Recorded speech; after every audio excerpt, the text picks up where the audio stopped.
અંકલેશ્વરના જૂના બોરભાટા પેટ ગામે લિવ ઇન રિલેશનમાં રહેતી મહિલાની તેના પ્રેમીએ લાકડીના ફટકા મારી હત્યા કરનાર બનાવમાં એ ડિવિઝન પોલીસે ગણતરીના સમયમાં જ આરોપીની ધરપકડ કરી કાયદેસરની કાર્યવાહી હાથ ધરી છે।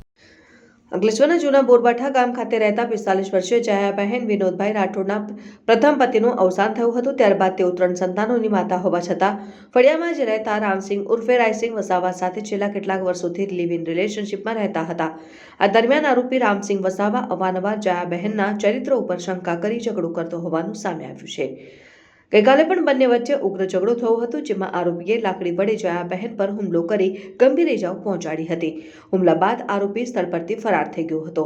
ગંભીર ઇજાને કારણે જયાબહેન લોહીલુહાણ હાલતમાં પડી રહ્યા હતા અને તેમનું ઘટનાસ્થળે જ મોત નીપજ્યું હતું। પાડોશીઓ અને પરિવારજનો દ્વારા ઘટનાની જાણ કરવામાં આવતા શહેર પોલીસ મથકનો કાફલો સ્થળ ઉપર પહોંચ્યો હતો। પોલીસે પ્રથમ તપાસ બાદ મૃતદેહને પોસ્ટમોર્ટમ અર્થે ખસેડ્યો છે અને હત્યાનો ગુનો નોંધી આરોપીની શોધખોળ અને ધરપકડ માટે ચક્રો ગતિમાન કર્યા હતા।